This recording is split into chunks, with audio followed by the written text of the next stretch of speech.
요나의 지난주 내용을 아주 간략하게 요약해 보도록 하겠습니다. 먼저 하나님께서 요나라고 하는 사람에게 원수 아수르의 나라 수도 니느웨로 가서 복음을 전하라고 사명을 주셨습니다. 그런데 요나는 그것이 마음에 들지 않았습니다. 왜냐하면 아수르는 적국이었기 때문입니다. 그래서 요나는 땅끝이라고 믿었었던 스페인의 다시스라고 하는 도시로 도망을 치기 위해 배를 탔습니다. 그런데 그 배가 폭풍을 만나게 되었고 파선할 위기에 닥쳤습니다. 선원들은 당시 풍습에 따라서 대체 누구의 죄 때문인지 제비를 뽑았고 요나가 걸리게 됩니다. 요나는 자기 때문에 하나님께서 노하셔서 이런 폭풍이 오게 되었음을 솔직하게 고백하면서 자신을 바다에 던지면 선원들은 목숨을 부지할 수 있을 거라고 말합니다. 결국 선원들은 살기 위해서 어쩔 수 없이 이 요나를 폭풍 속 한가운데로 던지게 됩니다. 여기까지가 지난주의 내용이었습니다.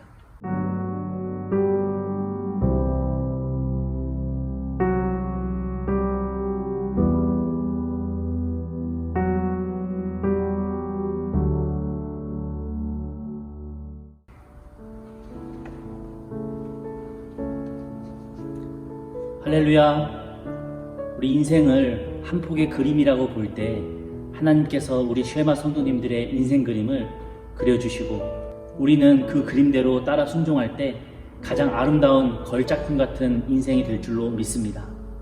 요나는 결국 물속으로 자기 자신을 던집니다. 물론 선원들이 요나를 던져 주었지만 사실 요나가 자기 스스로 들어간 셈입니다. 이제 모든 것이 끝났습니다. 폭풍 속 바다에서 사람이 살 수 있는 확률은 1%도 채 되지 않는다고 합니다. 바다로 빠지면서 요나 역시도 이제 모든 것이 끝났다라고 여겼을 것입니다.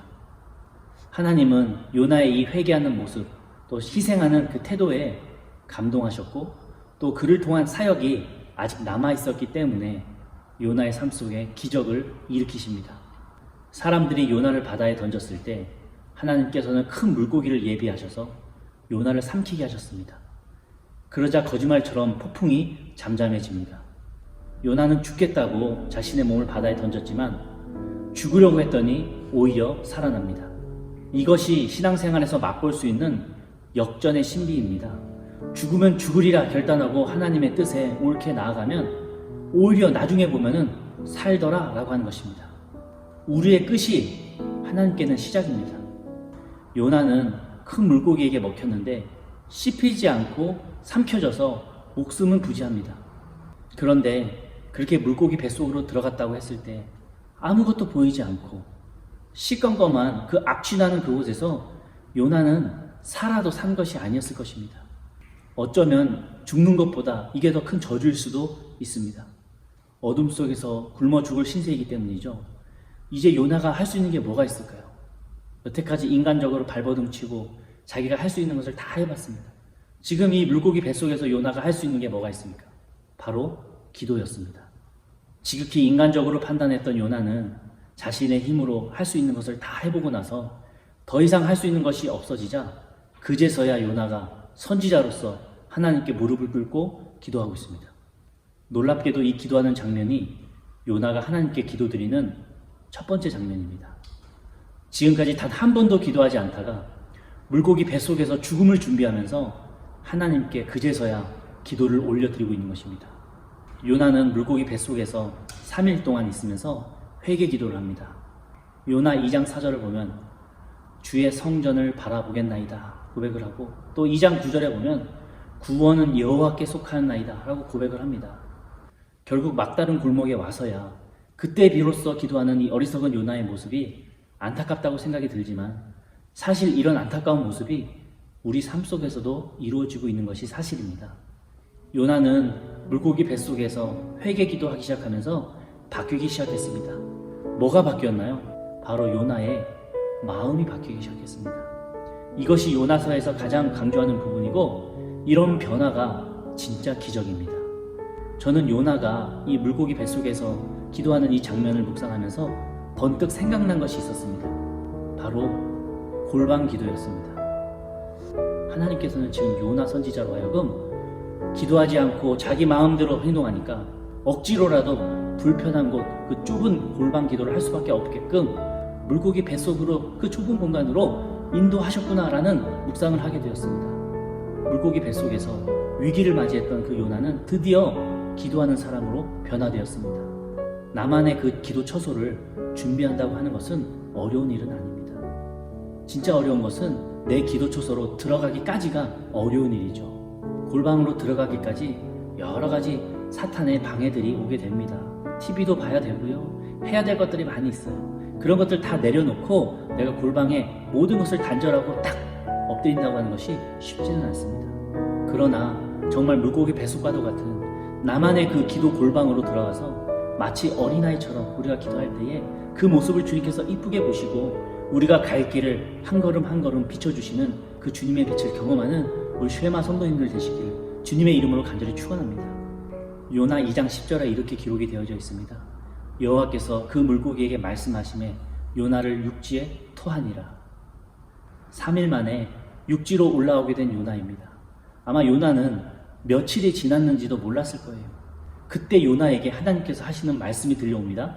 요나 3장 2절에 일어나 저 큰 성읍 니느웨로 가서 내가 내게 명령한 바를 그들에게 선포하라 하신지라. 처음 1장 2절에 하셨던 그 말씀과 지금 똑같은 사명을 또 3장 2절에서 주시는 거예요. 이제 요나는 자신의 목숨을 살려주신 그 하나님의 그 똑같은 말씀에 순종을 해서 아수르의 수도 니느웨로 가게 됩니다. 이렇게 순종한 요나는 그곳에서 열심히 말씀을 전하는 사역을 했을까요? 그랬으면 얼마나 좋았겠냐마는 아니었습니다. 니느웨로 가기는 갔습니다만 대강 하나님의 말씀을 딱 하루만 전하고 다시 또 화가 나서 씩씩거리면서 니느웨 성 밖으로 나와 있어요. 며칠 전까지만 하더라도 물고기 뱃속에서 요나는 회개하면서 이제 하나님의 성전만 바라보겠습니다. 구원은 하나님께로부터만 옵니다. 라고 고백합니다. 막상 근데 다시 햇빛 보고 살만해지니까 또다시 요나의 그 뱃속에서 이 몹쓸 고집이 또 튀어나오고 있는 겁니다. 하나님께서는 요나에게 호의를 베푸셨고 죽을 목숨을 살려주셨지만 요나는 그 감사했던 그 마음을 그새 또 까먹어버리고 도리어 하나님께 화를 내면서 하나님의 말씀에 불순종하는 모습을 우리가 볼 수 있습니다. 결국 하나님과 멀어지는 사람이 누굽니까? 원수였던 니느웨 사람들이 멀어지는 게 아니라 선지자였던 요나가 하나님과 멀어지게 되는 것이고 오히려 하나님의 일을 방해하는 이 성령의 역사를 방해하는 사람이 누가 되느냐? 바로 하나님을 믿는 요나가 그런 사람이 되어져 가는 겁니다. 남을 생각하기 이전에 그 사람은 하나님께 맡기고 먼저 나 스스로를 되돌아볼 줄 알 때 내 인격이 변하고 내 신앙이 성장해지고 결국 내 인생도 변하게 되는 것입니다. 요나서의 핵심 바로 요나의 이름을 거꾸로 한 나요라고 하는 것을 꼭 기억하시면서 하나님께나 또 사람들에게 받았던 그 은혜를 내가 벌써 다 까먹어버리고 요나처럼 내 고집대로 앞만 보면서 달려오는 사람이 나요, 내가 그런 사람은 아닌지 되돌아보며 다시는 그런 실수하지 않기 위해서 기도하는 우리 모두가 되기를 간절히 축원합니다. 니느웨라고 하는 도시는 가장 강한 나라 아수르의 수도였기 때문에 엄청 컸습니다. 그 도시를 걸어서 한 바퀴 도는 데만 꼬박 3일이 걸릴 만큼 큰 도시였다고 기록이 되어져 있습니다. 그런데 3장 4절에 보니까 그곳에서 요나는 단 하루만 돌아다니면서 회개하라고 말씀을 전합니다. 제발 이 니느웨 사람들이 이 설교를 듣지 않고 회개하지 않기를 바라는 마음으로 설교했을 겁니다. 그런데 요나의 이런 건성어린 말씀 선포를 이 니느웨 사람들이 듣습니다.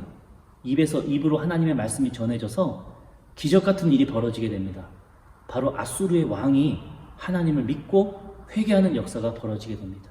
이런 일을 누가 상상이나 할 수 있었겠습니까?